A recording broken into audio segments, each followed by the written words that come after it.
Alright, dear YouTube family, again I have done something that nobody else has ever figured out. Besides this mess I got going on in here. Let me show you guys something real quick. I made a video yesterday on how this hub, the center came out, which is right here. There's no grease in them bearings whatsoever. I mean, it's pathetic. Anyway, how did I get this hub out? Okay, again, I'm going to brag about this a little bit, man, because nobody on YouTube has done this, okay? You take an angle grinder. You guys see that? It's about a 6-inch wheel. You go in here on the side of the hub, and you put a notch right along the line of the hub and the control arm. Okay, can you guys see that? Just notch it down probably about a 1/2 inch. Okay, don't worry about that. And even though you're hitting the control arm a little bit, that is not going to affect how the new bearing seats.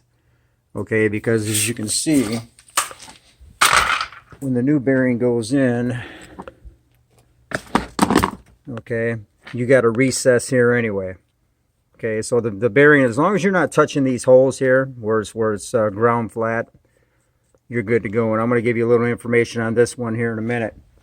So anyway, this takes literally 5 minutes to break this hub free. I mean, there's guys on the internet that spend a week trying to get these things out, buying expensive tools and everything else. So what you do, you grind that notch, go down about a 1/2 inch deep, maybe 3/4.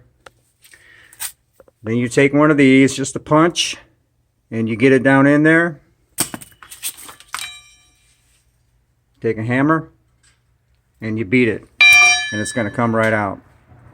Okay, and then it's going to break free, and once you break it free, then you're good to go. So it's going to take literally 5 minutes to get these hubs out, as opposed to whatever. Now,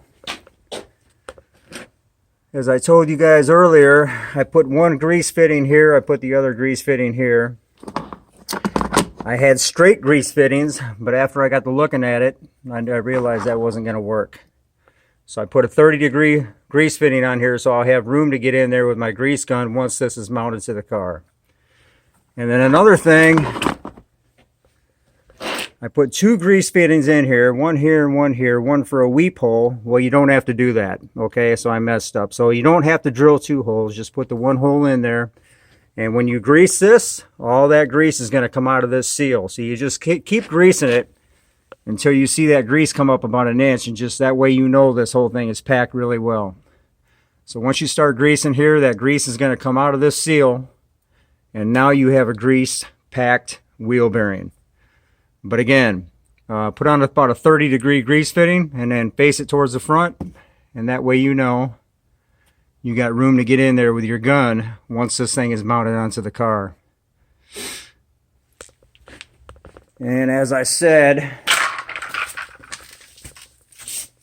I got to replace this ball joint lower, and when I get the new one, I'm going to put a grease fitting up underneath that. Okay, they don't come, a lot of these don't come with the grease fittings.